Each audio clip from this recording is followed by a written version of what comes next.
The great hall of glass and resonance hummed with judgment. It was a place not built by hands but grown by intention, the walls alive with silent listening.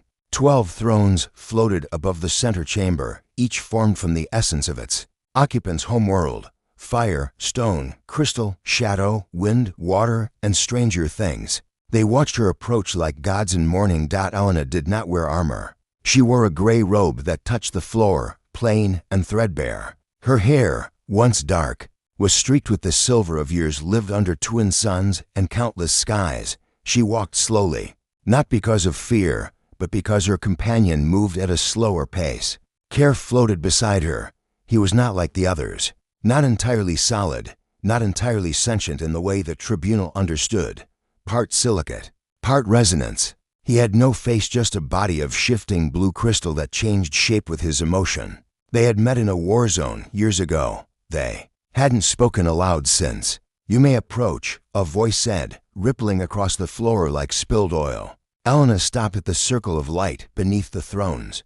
Her heart beat steadily. This was not the first time she had been surrounded by those who wanted her dead, but never before had her life meant so much more than just her own.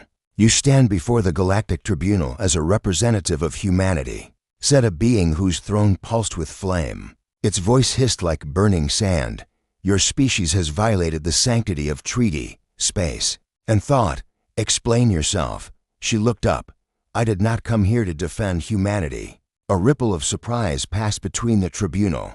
"Then why are you here?" asked a translucent being whose throne was woven of soundless wind. "To ask for something far more dangerous than forgiveness," she said. "I came to offer understanding." A laugh echoed from the being of dark stone. "You offer us understanding? Your kind has done nothing but break the carefully held balance of this galaxy. You make alliances with those who should be silent. You rattle cages that were closed for peace." Elena did not flinch. "You mistake silence for peace, captivity for order. I came here unarmed to show you something you've never dared to see. Cares." Body pulsed faintly with violet light. He hovered a little closer to her, forming the shape of a spiral. "Comfort, trust." The being of silver glass, the archivist of the tribunal, leaned forward. "Then speak, human. What do you believe we've missed?" She stepped forward. Her voice was calm, unraised. "Your tribunal lives in fear, fear of difference, fear of memory, fear of pain. So you erase, you silence, you bind, and then you call yourselves protectors. I came to say, we remember." A dozen alien eyes narrowed, blinked, or vibrated in a way that meant warning. "We," the flame being asked. "You are alone." "Not alone," she said, placing her hand lightly on Care's surface. "Not anymore. And I do not speak only for humans." The tribunal stirred. The air thickened. "You claim to speak for the silicate kin?" asked the being of coral flesh and spined eyes. "They have no language. They have music." Elena replied. "They have resonance. They have memory." Care shimmered. A wave of teal and soft gold. The sound that followed was not a song, not entirely. It was emotion, translated into vibration. The crystal walls responded, reverberating the story back at the tribunal in perfect pitch. What they heard was not words. They heard fear. They heard a child hiding in the wreckage of her home, clutching the broken remains of a sibling drone. They heard boots, alien boots, marching through glass streets. They heard Elena, weeping, holding a small dying shard creature in her arms, whispering promises it couldn't understand. They heard the moment Care woke up, centuries later, and remembered. That moment because it was encoded in the deep lattice of who he was. 1,000 stories, layered in resonance. "He remembers me," Elena whispered. "Not just as a rescuer, not just as a species, as a person." The tribunal was still. Even the fire being's flame dimmed. "You've weaponized memory," said the one made of bone and spores. "You've taught a resonance species to emulate emotional broadcast. Do you understand what you've done?" "Yes," she said. "I taught him to feel. He taught me to listen." The being of water, its voice like melting ice, spoke next. "Then you admit guilt. You disrupted a non-verbal civilization's development. You created an anomaly." Elena looked at Care, then up at the tribunal. "Yes, we disrupted a cycle of erasure. If you call that guilt, then I am guilty." Care shifted into a spiral again. then a slow blooming shape like a flower. Elena touched him again, and a new harmony began. This time, the resonance was different. It was personal, a moment shared between two minds, one human, one crystalline. She walked with him through a memory she'd buried. The night they escaped a tribunal mining camp together, when he had shielded her body with his from falling debris. The moment she realized he would risk himself for her, not because he was programmed to, but because he wanted to. The tribunal was quiet. The being of silver whined older than most stars spoke softly. You love it. Elena turned to face them. I love him. A silence followed so deep that it ached. This is unnatural, the dark stone being said. An abomination. No true bond can form between incompatible minds. Then why does it hurt when he's afraid? Elena asked. Why do I see through his memories as if they were my own? Why does he know my every fear without being told? Care pulsed again. His whole form sang with a low, deep chord. Love. Not a translation. Not a mimicry. Recognition. The being of flame seethed. You speak of rebellion and now romantic entanglement. Your kind continues to spread rot. No, Elena said softly. We spread connection. Another pulse from Care. This one faster, sharper. Warning. They're going to attack us, she said. He senses it. The tribunal thrones began to rise. The temperature dropped. The walls of the chamber quivered. You've brought emotional instability into a court of law, the archivist said. And now, you threaten galactic order. You mistake vulnerability for danger, Elena whispered. She turned toward Care. And kissed him. To others, it was only a gesture. Lips to crystal. But to Care, it was the final signal. The last harmonic needed to complete the resonance field they'd been building in secret. Woven through every word, every pulse, every shared emotion. The chamber lit up in a sudden wave of golden light. Not a weapon. A memory bomb. Each tribunal member felt a surge of something they'd forgotten long ago. Birth. Grief. First touch. Laughter under alien moons. The sound of someone singing just for them. It overwhelmed them. Not with pain but with remembering what they had locked away. What have you done? The fire being gasped. Its flames flickered into sparks. You built a galaxy on silence. Elena said. We brought back the noise. One of the thrones lowered. The being of wind stepped down. Its translucent wings folded in. I remember the forests of my world. It said softly. I remember the voice of my twin before she was absorbed. Elena nodded. You were not born tyrants. You were born dreamers. You just forgot. Care sang gently. A sound like starlight falling on water. Another throne descended. The archivist. Tears of liquid mercury rolled down its cheeks. I stored so much, it whispered. But I never listened. Soon, only the flame being remained aloft. It flared in rage and fear. You think love is stronger than order? You think connection is more powerful than obedience? I know it is, Elena said. Prove it. The being spat. Care floated up to meet it. No violence, just resonance. He played back the flame being's own memories. Not to harm but to show. A child born of ash and magma. A lullaby sung in crackling tones. A partner lost in the void. The flame dimmed. The throne descended. In the silence that followed, Elena turned to Care and whispered, was it enough? His response was not in words, but the walls answered. A song rose up from the glass, sung in 100 harmonics, heard not with ears but with heart. She had walked into the war court unarmed, but not alone. And when they saw the truth of love, of memory, of trust, they begged not for mercy. They begged to remember, too. The sky shattered at dusk. What was once whole cracked open above the glasslands of Valorum Prime, raining slivers of refracted crystal down on a world already broken. No stars could be seen, only the blood-red shimmer of a failing atmosphere. Dome, trying and failing to hold the sky together. Rovan lay curled in the wreckage of a fallen glider, breath fogging through the shards. His coat was torn, arm shredded from elbow to wrist. Every breath dragged fire through his ribs, machine fused. Armor jutted from his spine, half a relic of his time with the faction. Half a curse he couldn't tear free. His left eye flickered. The implant had cracked. Everything was static. He didn't know how long he had been lying there. The drones had chased him over the ridge that morning, maybe the day before. Time didn't matter anymore, only the silence. Then he heard it. Not footsteps, not the hum of drones. A voice. Soft, imperfect, singing. Not a language, just notes. A lullaby. He thought at first it was memory playing tricks. The glass rain did that, fractured more than sky. But then the voice grew louder, closer, and then she was there. A woman with wine-tangled hair the color of wet ash and eyes too large for her face, reflecting light like polished stone. She wore a patchwork shawl made from heat-dried cloth and glider foil wrapped tight around a frame that moved like poetry. Rovan tried to lift himself, but pain screamed in his chest. "Don't move," she said, kneeling beside him. Her voice was the same one that had sung gentle, uncertain, utterly real.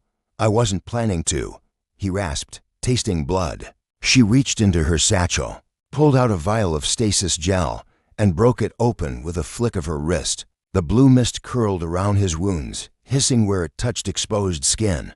"You're lucky," she said. "You landed near one of my listening points." "Lucky," he repeated, staring at the hole in the sky above. "Yeah, I feel lucky." She didn't smile, but her eyes softened. "What's your name?" she asked. "Rovan. I'm Senia." He tried to say it, but the name caught in his throat like a thorn.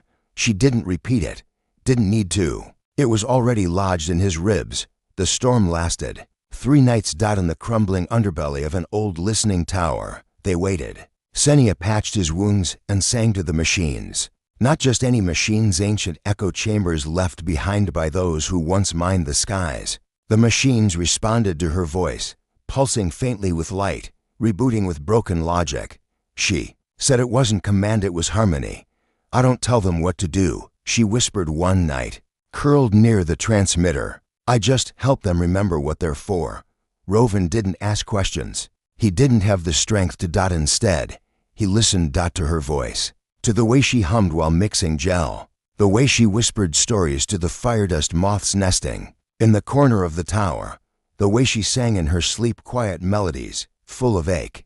On the 3rd morning, the storm passed. He stood for the first time, leaning on rusted support beams, legs shaking. "You need to leave," she said. He looked at her. "You just spent 3 nights keeping me alive, and now I'm telling you leave before they find you again." "The drones?" She nodded. "They hunt anyone marked with faction tech." He touched the metal ridge along his spine. "They think you're still one of them," she added. "They won't ask." "I'm not." "I know." Her gaze didn't flinch. "Then come with me," he said, not knowing why the words left his mouth, only that they did. She looked at the broken sky beyond the tower, then back at him. "I can't," she said. "Why?" Her voice was so quiet, it almost didn't reach him. "Because I've already lost too much to chasing what doesn't stay." They traveled anyway, not far, just across the basin, toward the high ridge where the broken monoliths whispered wine songs through hollow spires. Senia said the drones didn't patrol that far west. Rovan said nothing, but he didn't believe it.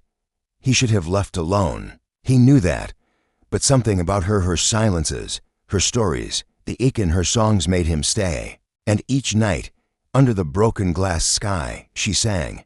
Not for him, not for herself, for the towers, the ruins, the old listening posts still, buried beneath the dust. They remember, she told him once, not in language, in tone, frequency, like muscle memory in steel. Why do you care if they remember?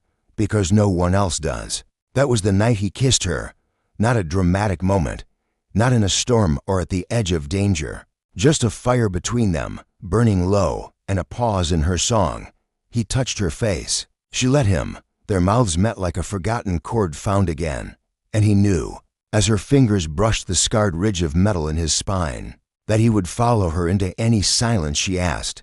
The drones came on the 5th day. Black shapes, tearing through the upper sky, too fast to see, too loud to ignore. Rovan grabbed her hand and ran. They stumbled down the ridge, toward the valley of ruins. Star mirrors, massive sheets of half-buried reflective metal, once used for deep signal reception.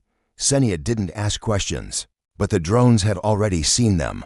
One shot struck Rovan's shoulder, spinning him mid-step. He crashed against a tilted slab of glass metal, breath gone, blood burning. "Don't stop," he shouted. Say HNIA knelt beside him, pulling him up. "You can't run." Then go, no. The whine of another drone sliced the air above them. She closed her eyes, and sang. Not softly this time. Not a lullaby, a call. Low and rising. Like ocean tides if they had a voice. The star mirrors pulsed, one by one. The buried towers awoke. Lights shimmered across cracked metal. Harmonic frequencies built in layers. Echoes multiplied. And then a wave. Invisible, but devastating. The drone above them shattered. Not from impact, from dissonance. How Rovan gasped. They remember me, she said. I sang them back to themselves. He looked at her not as a savior, not as a miracle, as someone who refused to forget. To more drones appeared, circling. You need to run, she said again. I can hold them off. No, Rovan, I bled for years in silence. He said, I'll bleed again but not alone. He took her hand. Another drone swooped. Say HNIA didn't scream. She sang. But this time, it wasn't for the towers. It was for him. He felt the sound wrap around him like a shield, layering over his skin like liquid armor. His broken implant flared. Once and sensed. He saw the drones through her voice, not coordinates, emotion, fear, aggression, confusion. I can see them, he whispered, through your song. Then finish it with me. And together, they sang. His voice was broken, hoarse. Hers was melody. His was rhythm.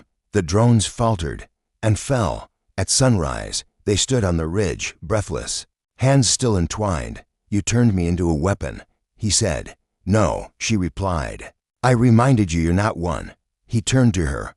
Why did you stay? Her answer came slow, but steady. Because your silence never asked for saving. It listened to mine. He pulled her into his arms, gently. Beneath them, the ruins of the listening towers hummed with soft approval, and above them, somewhere far beyond, the glass sky, someone was still watching and remembering. They called it a monster. On the red world of Yves, where the skies were always burning and thunder cracked from beneath the ground, the people had built a city from stone and brass, winding like a knot around the mountain they feared, and in the center of that mountain, beneath layers of gold-veined ore and ancient silence, they chained a creature they did not understand. A storm beast, one of the last. Its name was lost if it had ever had one. Its breath could warp magnetic fields. Its heart thudded slow and deep like tectonic drums. They had found it coiled in the broken ruins of the old world, and crowned it with a collar of molten glass. Reforged each year in rituals the people no longer questioned. To them, the storm beast was not a prisoner. It was a throne. From its suffering, they drew power, light, warmth, control. It never screamed. Not out loud. But it sang in the tremors, in the storms, in the broken rhythm of the earth's grief. She came from beyond the ridge, riding a wine drone whose wings had been scorched to bone.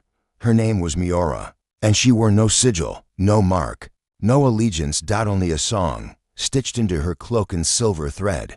A song she did not speak aloud, not yet, not until the silence welcomed her. The guards at the gate didn't question her. They simply stared as she passed, tall, dust-colored, hair in long cords wrapped with metal wire. Her eyes shimmered gold in the heat like old coins dropped in water. No one stopped her, not until she reached the center. The tower, the cage. You shouldn't be here, said a boy, younger than her by years, maybe decades. He stood at the base of the tower's spiral stairs, holding a rifle too large for his frame. I won't be long, she replied. You can't go in. Why not? He hesitated. Because it's dangerous. For who? The boy frowned. For you. For everyone. Then it's not freedom. It's fear. What? Nothing, she said, and walked past him. He didn't follow. But he didn't stop her either. She descended the spiral staircase in silence. The walls were smooth, carved from the mountain's heart itself. No light followed her, only the faint hum of something alive. That something massive. At the bottom, she found it. Not the monster. The being. It filled the chamber like thunder fills a cave. Coiled, breathing slow, its scales were layered in hues of storm cloud and lightning glow. Its eyes were closed, but she knew it wasn't asleep. The throne was carved into its spine. Thick chains of gold-pierced iron pinned it to the rock. One shuddered. As she stepped close, "You are not afraid," came the voice, not sound, but pressure in her bones. Double quotes no. She whispered, I've heard your song too long to fear it now. You know me, no. But I know what pain sounds like. The storm beast shifted slightly. Chains groaned. What do you want, singer? Not to free you. She said, not yet. Then why come? Because someone should listen. It was silent a long while. Then it opened one eye. It was like staring into the eye of a storm at sea, depthless, ancient, exhausted. No one has ever listened. They crowned you with silence, she said. But silence isn't peace. It's just unheard agony. She took one step closer. May I? What would you do? Nothing. Just touch another. Silence. Then, you may. She stepped close, slow. One hand reached out, steady. And she touched its muzzle. The thunder stopped.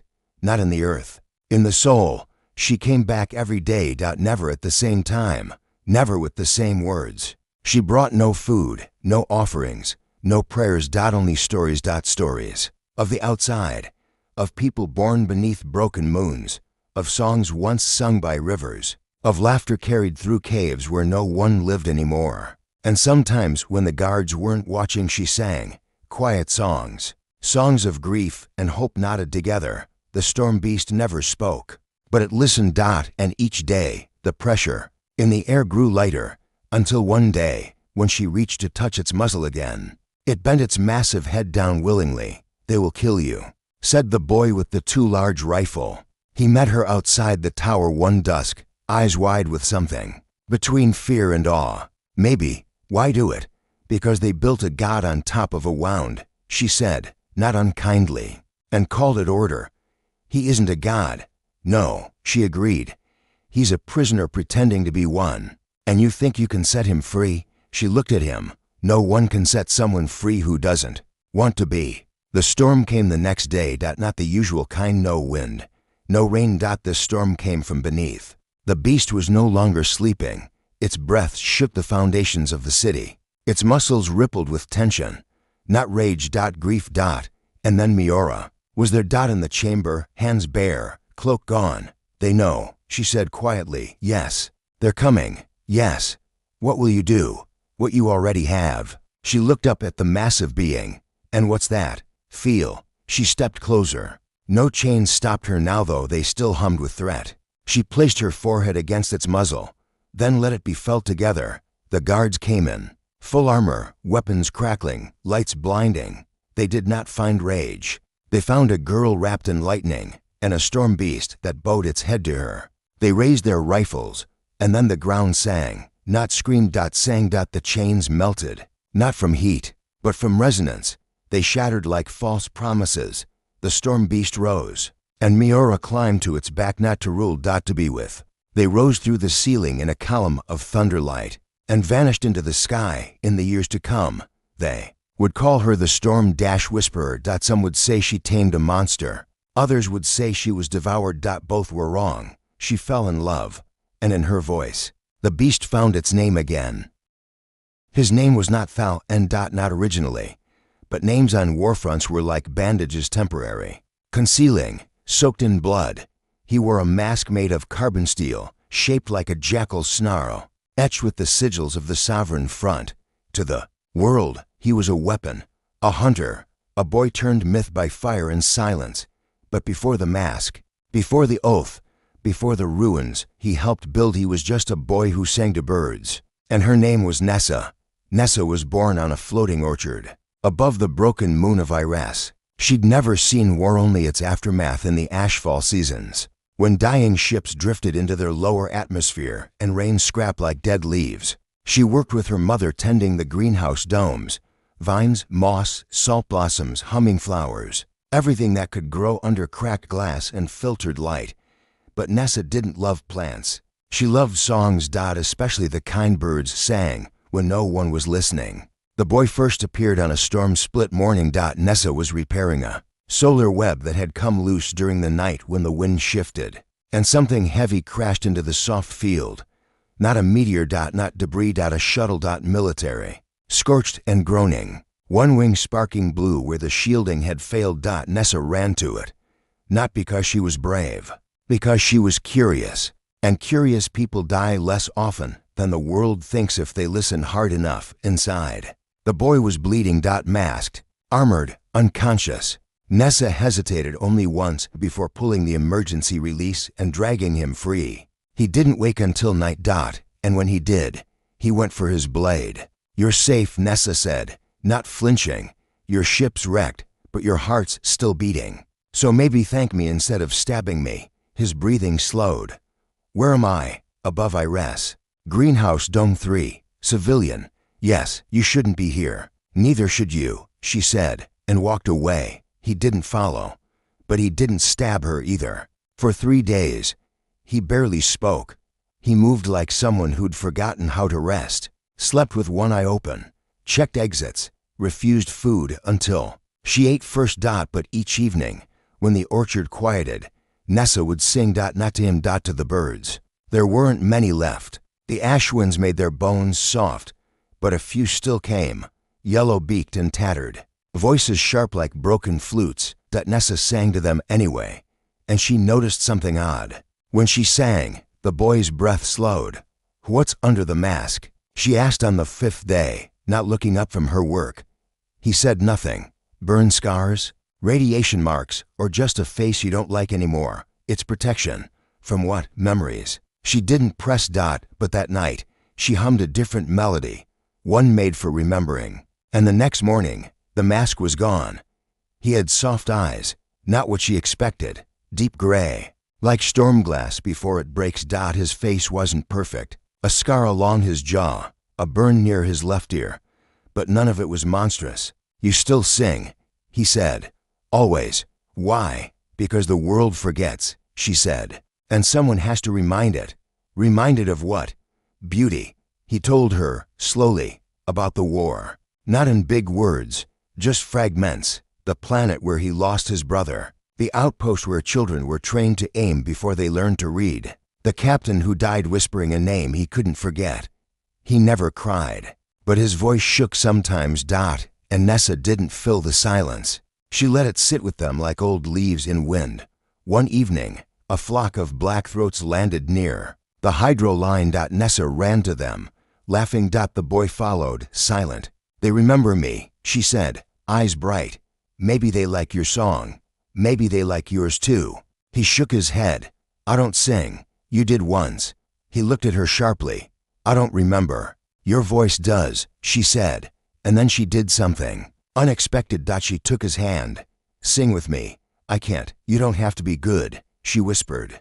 "Just true." And she began. Soft, broken at the edges. A song of dust and sky. He hesitated. Then he joined her. His voice was rough. Untrained. But real. And when the birds lifted into the sky, they didn't fly away. They circled. They listened. The war found them anyway. Nessa saw the first signs in the clouds, how they pulsed with red light to steady to be natural. A patrol came at dawn. Unmanned. Scanning, she hid the boy beneath the greenhouse floor. "You don't have to do this," he said. "But I want to." "They'll hurt you, maybe. But they have already hurt you. That's worse." The patrol left, but the next one would be manned, armed. He stood at the edge of the orchard that night, mask in hand. "I should go. You should stay. Nessa, you're not just a soldier. I don't know what else I am. Then stay until you find out." He dropped the mask. Into the river. They built a signal jammer from old solar web coils and half a dozen birdwing feathers. It didn't block the world. But it blurred it enough to buy them time. Time to plant new roots. To breathe. To remember. He learned to name the flowers. She learned how to aim a rifle. But they didn't become someone else. They just became more of themselves. One morning, she woke to find him gone. Not missing. Just at the river. Singing. Alone. To the birds. The war didn't end. But neither did their story. And when the birds returned that winter with silver thread in their beaks, building a nest in the highest branch of the orchard, Nessa laughed. "They remember you now," she said. He smiled. "Maybe I remember me, too."